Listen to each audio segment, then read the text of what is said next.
With the Switch 2 on the horizon, I'm a lot more optimistic about JRPG ports because a lot of them these past few years have been struggling to run. So here are a few of the best ones that are confirmed to release in 2025, and make sure to let me know which ones you're picking up. Starting with Ys Memoir, The Oath in Falgana. This is a remastered edition with high-definition visuals, music, and new features to a game that was released in 2005. If you're familiar with the Ys franchise, you're following Adol once again on his adventures, but this time in Falgana, a land that is now overridden by monsters, a new active volcano, and a greedy overlord. I've played Ys 8 Lacrimosa of Dana, but I just didn't enjoy it because of how tedious figuring out the map is. However, I heard that Ys 10 Nordics is a lot better in that sense, and I heard that it's actually really good, so I picked it up and I can't wait to play it. As for Falgana though, it's just not my vibe, so it's gonna be a skip for me. In the same month, this is gonna be followed by Tales of Grace's F, another remaster dropping in January that's coming with new quality of life features, a more flexible battle system, and over 80 DLCs. I know many of you are excited for this one. I will be watching some gameplay and then I'll decide if I should give it a try or not. Next we have Neptunia Riders vs Doggos, where this time you are scouring the land with your bike and collecting different variants of doggos. These look very cute, so it looks interesting. You're gonna be a bounty hunter and you're working on your bike based on the description. The trailer doesn't really show much of the gameplay, but if the gameplay loop is fun, I'll definitely check it out. However, previous Neptunia games so far have just not been the best, so I hope this one is gonna be a change. And the last one coming in January is Phantom Brave, The Lost Hero. This is a tactical RPG that has colorful stages, and you're gonna use the confine system to recruit phantoms and bind them to objects on the map. The game looks really pretty, I love how colorful it is, but I do wonder how difficult it will be for a turn-based beginner like myself. In February, we have The Legend of Heroes,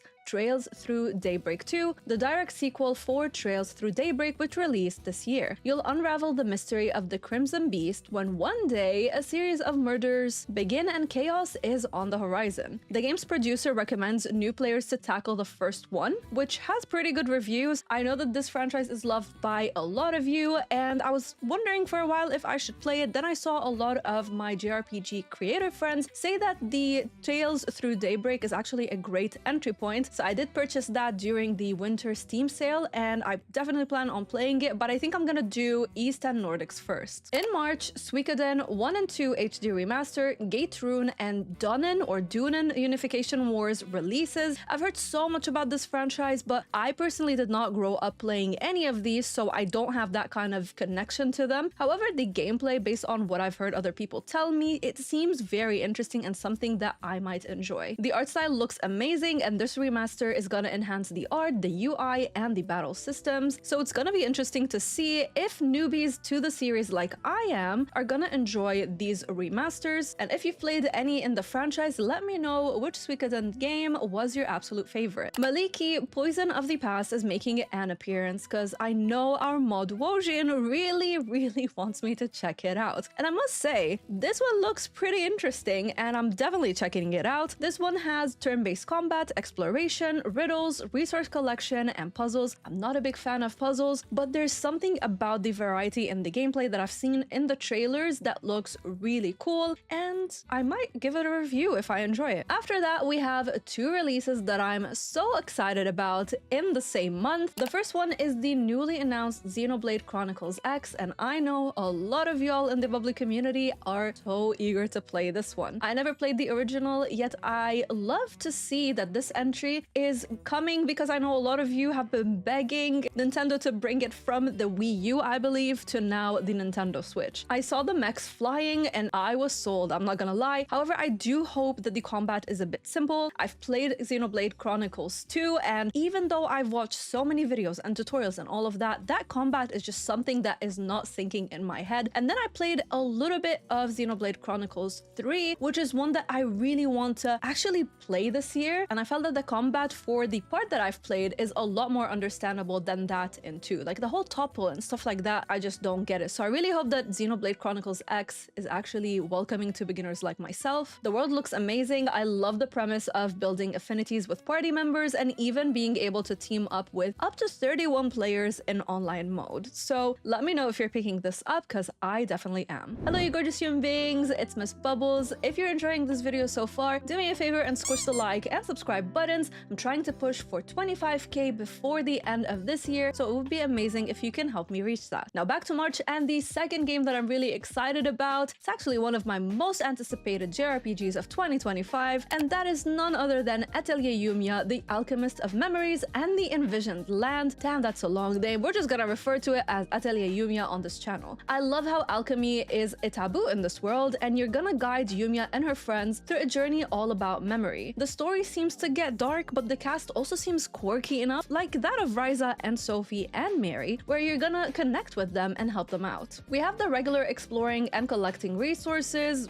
synthesis system, combat, which has real-time and strategy, and we also have the new addition of building. This is a 100% purchase for me, and I really hope that Koei Tecmo will provide me with a game code so I can actually review it on embargo date for you. So fingers crossed we managed to do that. In April, the 100-line Last Defense Academy, a tactical RPG where you have 100 days to defend the school from school invaders, is coming out. So you're gonna be 15 students in charge of saving humanity. This is brought to you by the makers of the Danganronpa series as well as Zero Escape. And based on what I've heard, both of them are actually excellent series. I do have the Danganronpa in my collection, but I just never had the time to play it. So let me know if you think it's a good game. Based on what I've heard from other people, seems like this one will probably have a great story. The only thing that I'm concerned about is the usual, how difficult will combat be, because with a story that is as impactful as this one might be, I just don't want my skill issues to get in the way and stop me from being able to complete it. In the same month, we also have my beloved Fantasy Life. This game has seen so many delays, and I really hope that we finally get a proper release date for it. With the 2 new professions of farmer and artist and better combat and minigames, I'm so ready to be playing this for hours on end on my Nintendo Switch in bed and forgetting about real-life chores. This game has so much potential, and with all the delays we've seen, my hope is that the developers realize it is crucial to make sure it delivers and doesn't disappoint, because not only do you have those of us who played the original on the 3DS to actually impress, but we also have newcomers who are also hyped up to get into this series. Its official page on Twitter has started posting some kind of journal where they're showing different features every week, so I do have hope that we're not gonna see any delays anymore. And I actually restarted my save on the 3DS because I'm just itching to play this game, so I was like, you know what, like, let me just play that a little bit. I started with the Paladin profession, but I just cannot wait to play as a farmer and an artist in the new one. Now, sometime in June, we have a game called Inazuma 11 Victory Road. This is launching with a new story, with new main characters, over 4,500 players from across the series history to train and collect, and you also have online tournaments to join. Based on what I've seen, apparently it's like a game that has come out a long time ago, and now this is the new entry to the series, I think after 15 years, but don't quote me if I'm wrong. You can play the story mode or chronicle mode if you mostly care about battling teams. I know nothing about this franchise again, but I love seeing different genres mixed into JRPGs, and bringing sports into the twist seems pretty fun. Now, the rest are games that are coming out in 2025, but not only do we not have like a proper month, we just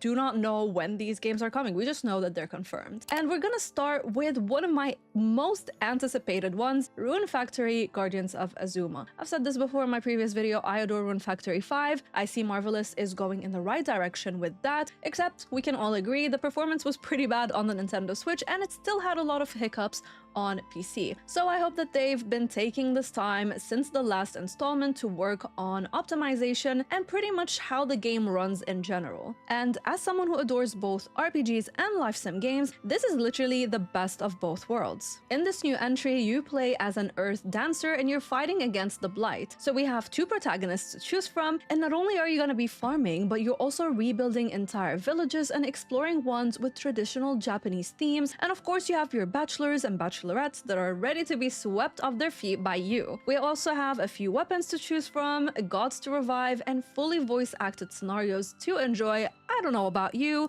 I'm definitely playing this day one. And again, this is another game that I hope I can get early from the devs so I can cover it for you. Lunar Remastered Collection is next, and this is bringing you Lunar Silver Star Story Complete and Lunar 2 Eternal Blue Complete. This is a beloved franchise for many of you, and the remaster includes enhanced graphics, audio, and quality of life improvements. I watched some of the gameplay in the trailers, and I can safely say this is not for me. I'm new to JRPGs, so I don't have the intention to go back and play, you know, classics. I just don't feel like I'm gonna click with them. Speaking of which, I want to know, do you prefer more modern JRPGs or are you team classic ones? Pokemon Legends is next, and we don't know that much about it apart from it being an ambitious new entry to the franchise set within Lumio's city. I want to be optimistic for this one, but Violent, yes, that's what I call it now, was so bad that it is one of the very rare games that I've ever sold from my collection. So let's hope Game Freak is taking their time to optimize this one. We also have Atelier Yumia, that took me so many times to say, The Red Alchemist, and The White Guardian. This is a game that we thought is gonna be a gacha game, but thankfully it doesn't seem like it's going to be. This is a totally new protagonist to the Atelier franchise. We don't know too much about it, even the trailer is not telling much, but I assume that the devs are working on Yumia first, and once we have that out of the way, they'll probably tell us more about this one. Next up, we have Legend of Heroes Trails in the Sky First remake, and I know y'all are over the roof excited for it. This is the first chapter of the Trails series remade, and it's the best entry point apart from Daybreak, and I am definitely playing this. It looks so good and clean, and I cannot wait to see what the fuss has always been about.